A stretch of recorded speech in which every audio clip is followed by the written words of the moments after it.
Hello, Happy New Year. Welcome back to Pink My Little Confessions. I hope you all had a great holiday. Hopefully, you got to see your loved ones and got to enjoy the last part of 2022. But we are now in a new year. So, hopefully, we have some good things to tell you that are a little bit different than some of our past materials. So, today we're going to be covering a topic that I think a lot of people are afraid to seek help on. A lot of people like to DIY their own evictions, which is kind of what I'm covering today. So I was hoping that this would be a good topic for people to kind of feel they can come and trust us and talk with us openly about these types of things. Now, when we talk about evictions, evictions are so complicated. They're just not as easy as they used to be. And I think all my fellow attorneys will agree with that. It used to be so much easier. Like you could just, hey, I'm going to evict this person, and you just kind of do it. But now it's very different because now you have to actually go through the motions, and it's very technical. There's a lot of stuff that a lot of people don't know. And so that's one of the things I want to talk to you guys about today, just to make sure that you are aware. Now, one of the things that I wanted to mention is, in Illinois, when we talk about evictions, a landlord filing their own eviction is not all it's cracked up to be. And I'll tell you why. Usually it's never pleasant, right? It's never really glamorous, is what I say, because you have to basically come to terms with the fact that you have someone that potentially has violated their lease. They're not really listening to you, not paying you on time or haven't paid you. They are giving you the runaround. If that sounds like you, that's probably what you're dealing with at the moment. But one of the things I thought would be important to cover about this is that when we talk about landlords and tenants, the best strategy for eviction is knowing the rules and knowing how to deal with everything. The biggest thing is that you have to have some sort of plan. And so I think a lot of times when we think about strict guidelines for evictions and whatnot in Illinois, they're a lot more stringent when it comes to actually winter time. And so winter just has this funny way of doing things to the rules. And actually, I would tell you the judges usually act very differently when it comes to this time. And so having an attorney that you can trust that could really help you is kind of what we're going to cover today on Pink Mike Legal Confessions. And I'm just experienced in this. I've known this area for many years, but you never see the same kind of tenant or landlord twice. They're very different in nature, and so hopefully you can share this with me today, and we can kind of talk through some of the things that you may want to be running into this year. Keep in mind that those of you excuse me, those of you that have said, hey, this is a year to invest in real estate. I want to be landlord. I want to basically live off rent, or the people are giving me passive income. Hey, kudos to you. You could definitely do it. You just have to have a good attorney in your back pocket when it comes to this sort of thing, because every so often you have people that just don't comply with what you're saying. So today, like I said, I'm attorney Stephanie Garces Donay, founding partner of Garces Law Firm here in Palatine, and we help individuals, couples, landlords, and investors protect your financial future. Especially today's topic is evictions, so we'll talk about that. But let's talk about what's going on in here in the winter. So right now, winter time in Chicago, it's actually kind of mildly warm, which is strange. But those that know Chicago and the weather know that this is a very challenging time when it comes to landlord-tenant law. And so evictions are not actually something that can be done by the sheriff in Cook County if it's under a certain amount of degrees. So some of the most challenging times right now is for landlords. So this can be a very trying time for them because tenants are behind in rent, or they have damaged some property and now they're having some challenges. Tenant protections provide relief and safeguards as well, which can be essential for them as well. So there's a lot of protections for tenants as well as landlords, but it really depends on the city that you're in and the county. And so we're going to cover that today because I always say it really depends where you're at and what you have going for you. So just something to keep in mind. Now, for landlords, evictions may have been a long time coming. And I know, ironically, everyone now knows the pandemic happened. Now, since the pandemic, there's been a lot of changes in the law. There's been a lot of different assistance that's available to tenants that weren't available before. And landlords are really having a challenging time because they're going to have to basically figure out what needs to happen quickly to make sure they can address some of the issues that come up.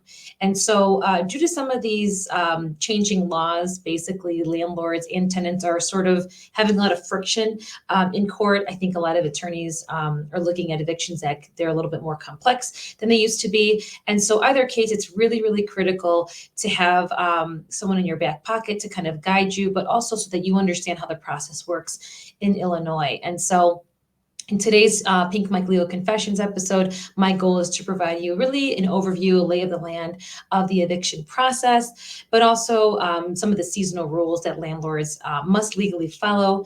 And no, you cannot kick your tenant to the streets without legally doing it, right? And same with tenants. Tenants, your landlord can't just kick you out because they're mad at you. You know, there has to be a legal process. So it's very, very important. So today, the topic is a landlord's guide to evictions in Illinois. So let's talk about that a little bit. When we think about rental properties, owners come to me with many questions about evictions. And sometimes they're not always as dark and upsetting as some of the other tenants or landlords are. A lot of times people have long-standing relationships with their tenants. And unfortunately, sometimes people feel as though they don't have any other options, right? Sometimes the tenants has lost their job. There's been times where there were some other issues going on. For example, particularly there was people that just weren't able to make payments on their rents in full because they weren't working the normal hours that people usually work, pre-pandemic. So that's a big thing that came up a lot.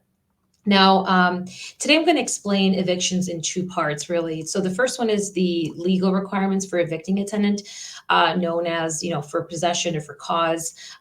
Usually there has to be a reason why you're bringing an eviction against a tenant. Landlords can't just decide, hey, you know what, I'm sort of upset about this person today. I'm going to make sure that they, get what they deserve. There actually has to be a legal basis for it. And so that's one of the things that's really important.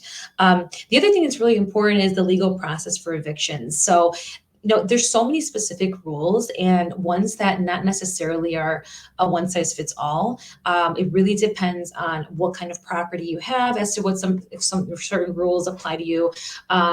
What kind of property it is. Sometimes there's like a condo or a single family home or something like multi-unit buildings. There's different requirements for evicting someone. And also some other requirements, not just evictions, which we'll probably touch on another topic, but another day, but security deposits also comes into play. But these are things that are important. In the end, we're going to have time for some Q&A. So if anyone has any comments, any concerns, questions that go along with our theme today, I'll answer them to the best of my ability. So let's dive in right away.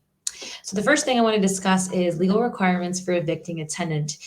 This is actually known as the cause of the lawsuit. So every time you hear cause of action, as attorneys or in the court of law, they want you to have a cause of action against the tenant. This is the reason why you're bringing, what actually allows you to have a claim against the tenant. And usually in Illinois, this really amounts to a couple of items. So with evictions, keep in mind that they're very technical. So the law really is going to cover what you can and cannot do in evictions.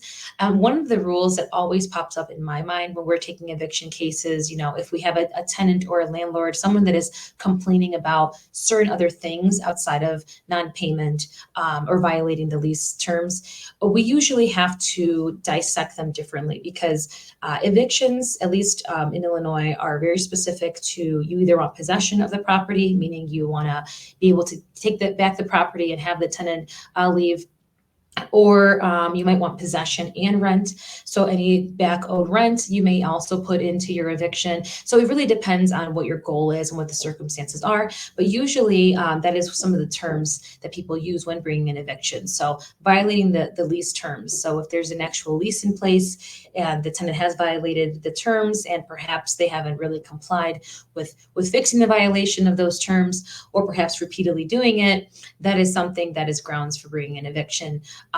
Particularly when it comes to non-payment is really the way you see it the most times. So it could be an X number of days. Actually, I would say more often than not, people are past due rent by a month or two before people actually go and seek an eviction. Now, one of my biggest pieces of advice when it comes to evictions is do not wait. That is the number one rule that I tell all my clients because, time is money. And with evictions, that exactly is the case every single time. So there's people that come to us that have been, not getting the rent in full for several months. That's also grounds for not full payment. So there's certain things that you may consider as you're thinking about evictions, because there's really no way for you to recuperate that money unless you actually reach an agreement with the tenant. Maybe they're willing to pay you, or if they're not willing to pay you, or for some reason just aren't able to make rent. Then you may have to legally be before a judge and actually bring a case before a court of law to make sure that you can get paid, but also that you can get possession from that tenant. Many times people will ask me, is there a way to keep the tenant from staying there forever? Yes, you have to act. So that is the number one rule there. Like I said, don't wait. You don't want to wait. Also, there's some other things that come up sometimes with regards to evictions. For example, like if there's any illegal activity going on, something has been violated, whether they've damaged something and you're having them, leave, or if there's some criminal activity that's happened. There's other grounds for doing an eviction. Not as common, but certainly still one of the rights that that is needed to kind of go and pursue a cause of action. So it's just one of those, terms and things like that come into play. Another thing that comes up a lot is the second part of the eviction is the legal process, specifically in Illinois, when it comes to the season.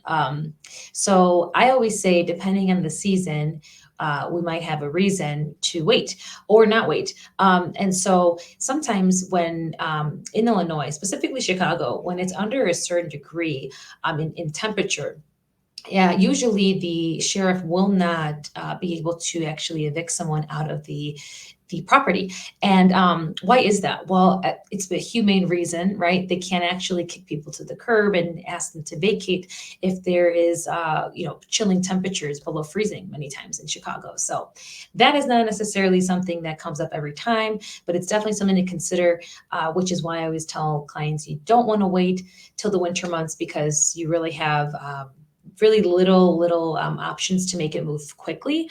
Now, depending on the county, that is very, very specific to the county. There's other counties outside of Cook County in our surrounding suburbs for Chicagoland that have a lot more of a different approach when it comes to that. And they may or may not be flexible when it comes to that, but it's just something to keep in mind, because I think a lot of times it really depends on where you're at and where your building is at. So just something to keep in mind when it comes to those items.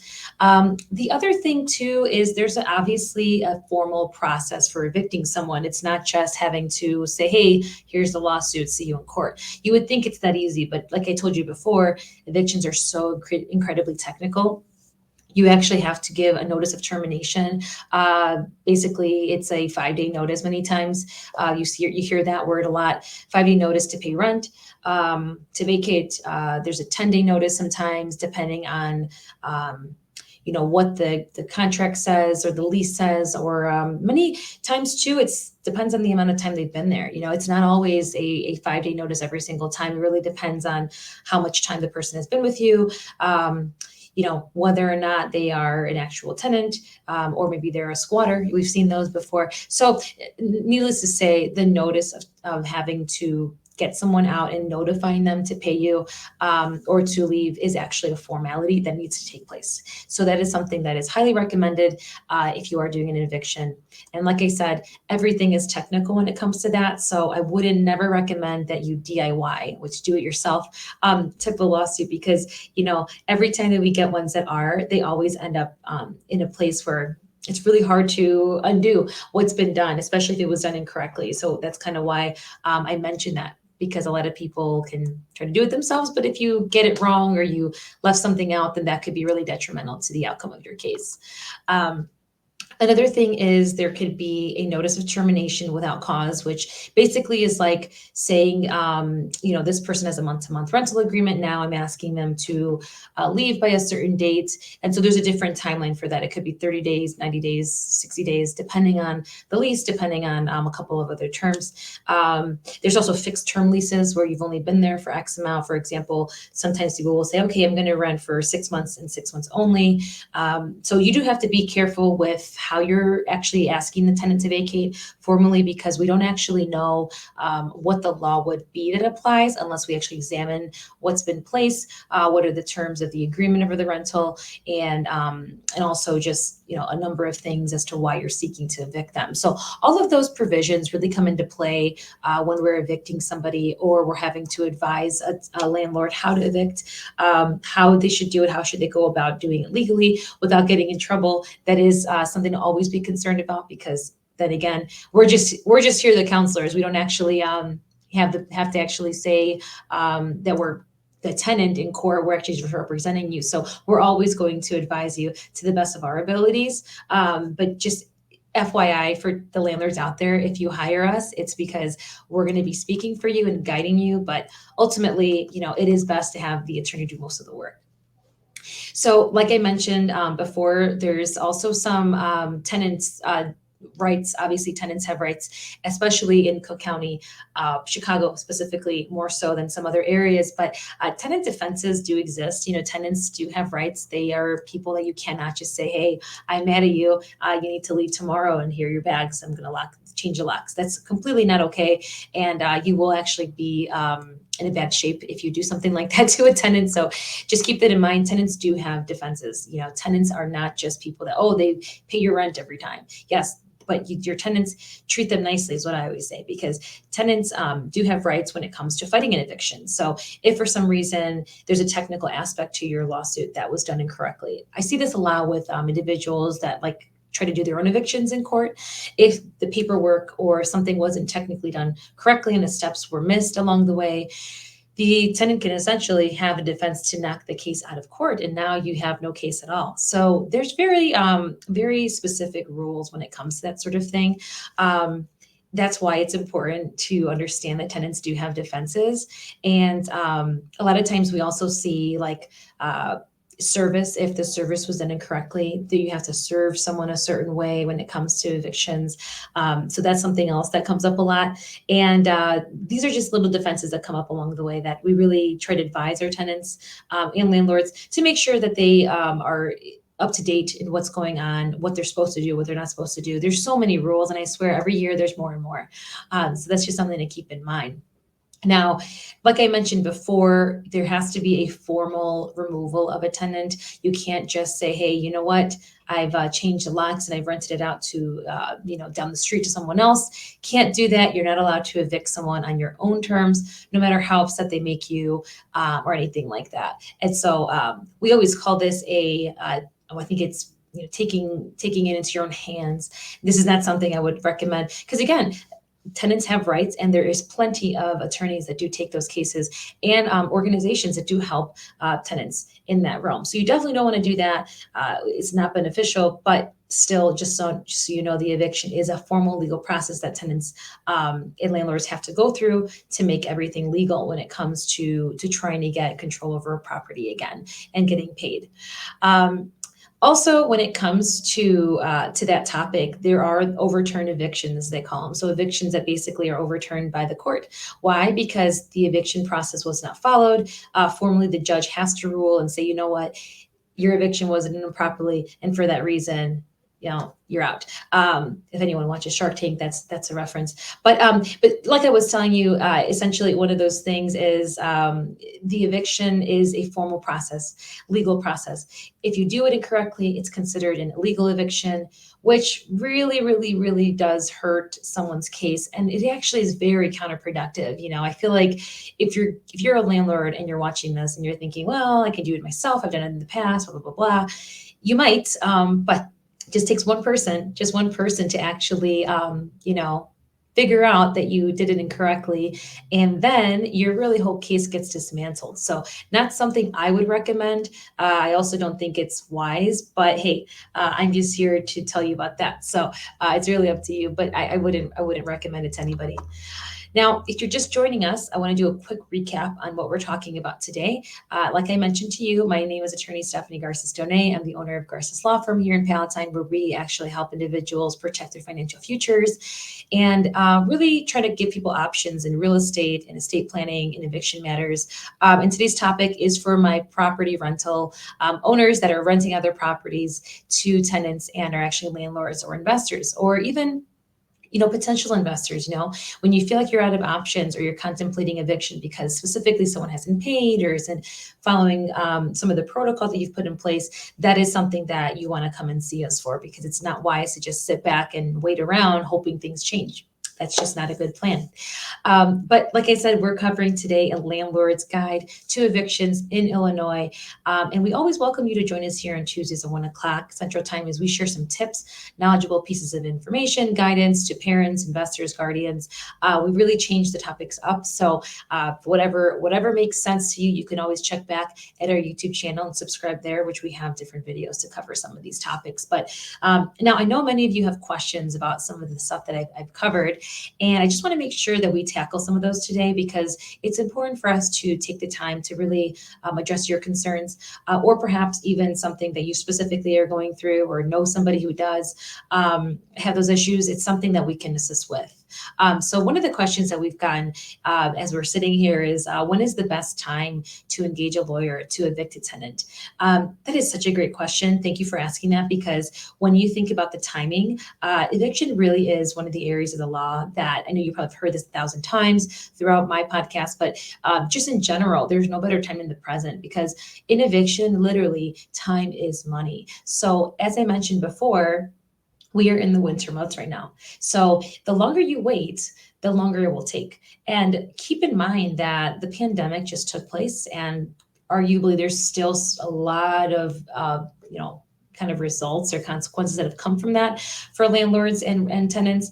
But there's a lot of people in the eviction and the housing courts. And so waiting is never a good plan. You should always engage someone as soon as a tenant hasn't really been able to come to terms with you, whether that's making payments to you in full, not half the month now and half the month is 6 months. That's not in full. I mean, many people, I have to say that because many people will accept less. So if your tenant hasn't been paying you in full, if they violated the lease, the terms of your lease, if they haven't come to terms with some of the things you've asked them to do, that's a good time to engage a lawyer. And keep in mind that we're never going to guide you the wrong way. It's probably always good to move quickly. So that's the answer to that one.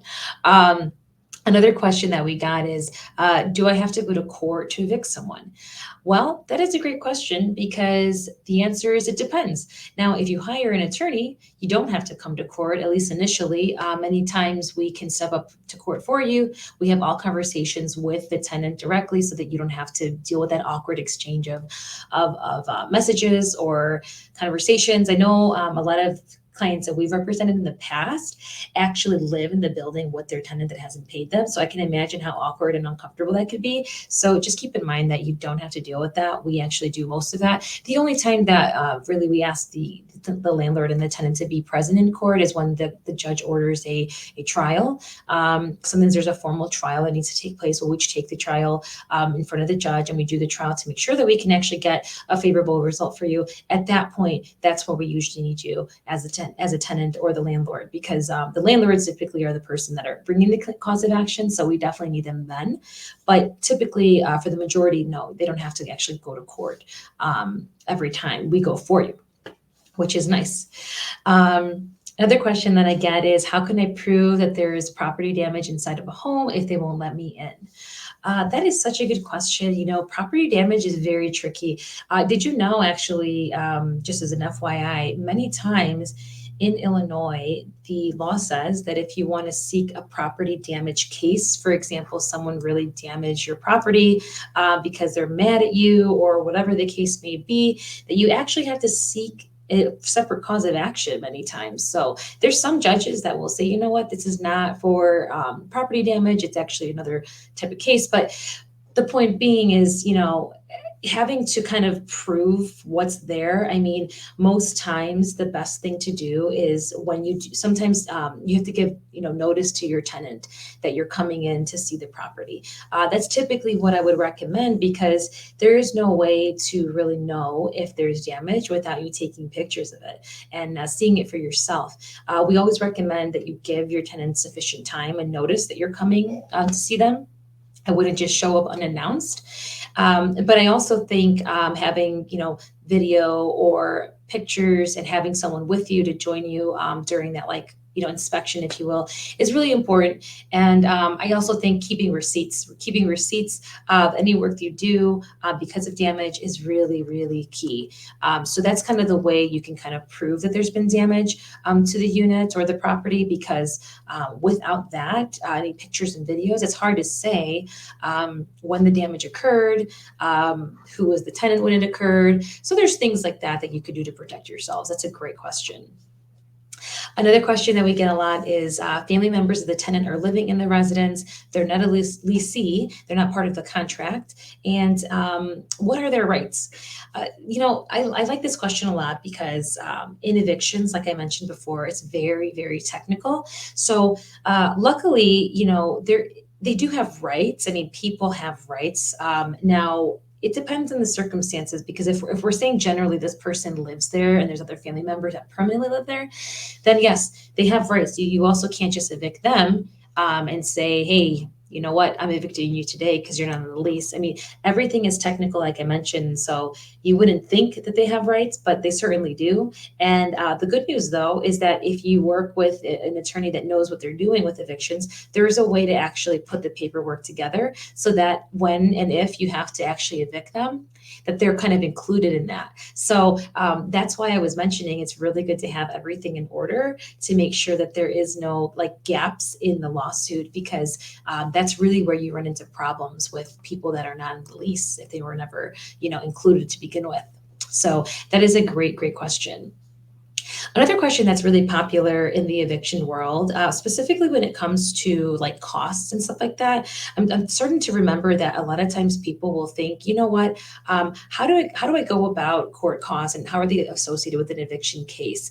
That's a great question, because when we think about evictions, it's so important to think about what is in the actual lease. So a lot of times people don't have leases.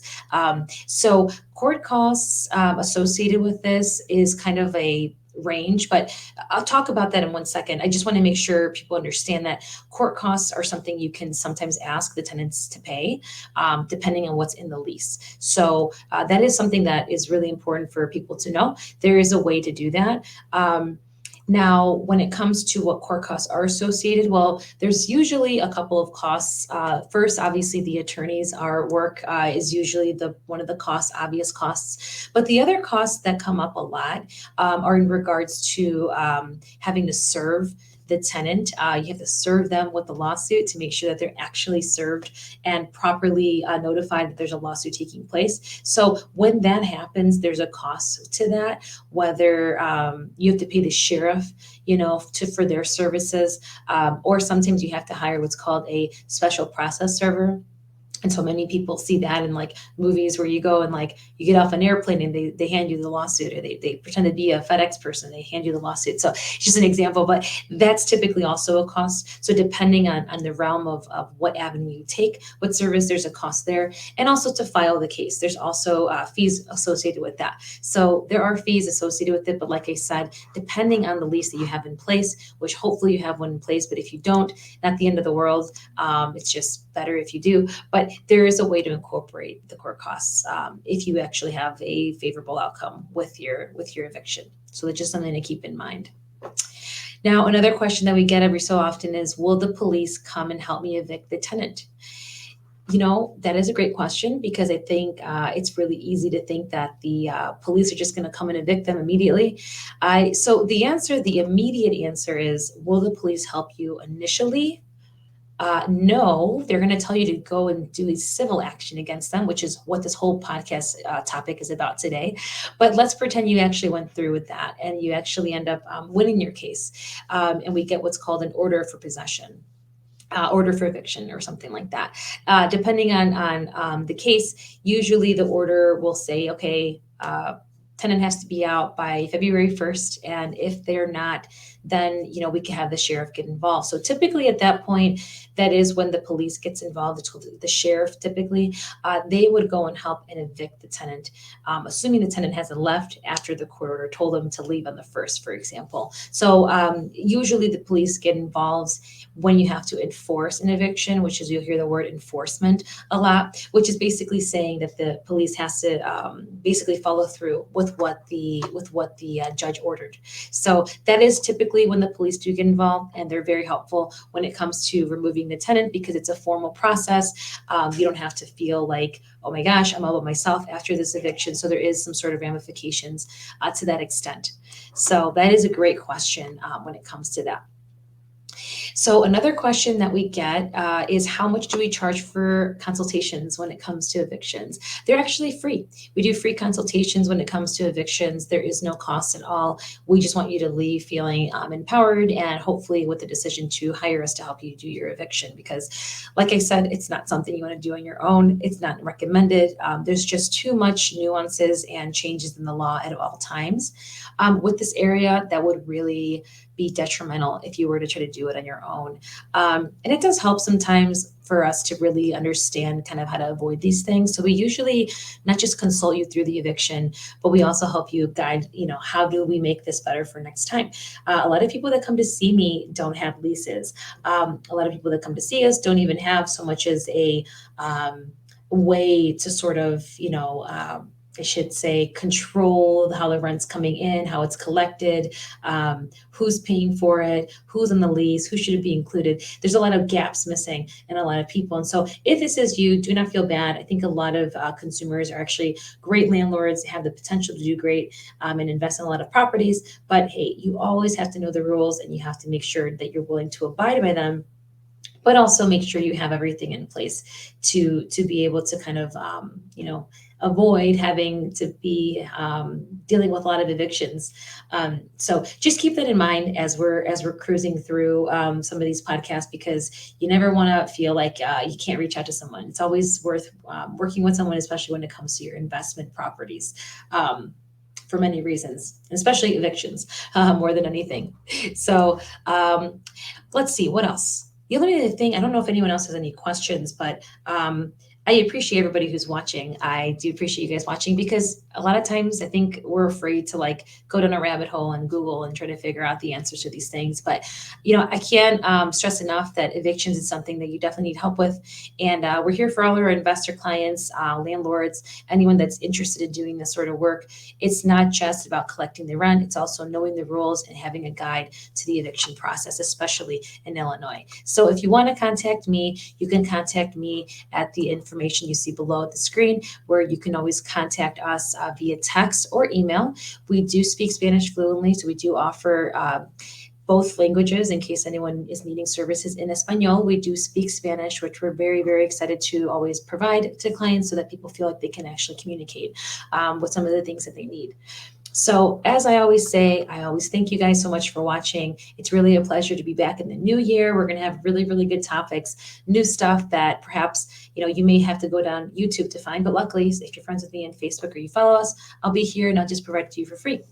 So like I always mention, evictions are never easy, and you never want to feel like you're alone when you're doing them. So I hope in today's session, you took away something that you didn't know, and hopefully it's provided some property owners some sort of guidance and tips and information that they really need to know, especially how to proceed with some of these difficult situations in Chicago, in Illinois, especially in the winter months, but also with the ever-changing areas of the law that keep growing, and especially in light of a pandemic, things have been a lot harder than they used to be. So you're welcome to contact my office for any rental needs, investment property questions with regards to tenants, or putting some stuff in place for you so there isn't any issues. But like I said, I always invite you guys here to watch us on Pink Mike Leo Confessions, same place, same time. So thank you very much. Stay well and take care.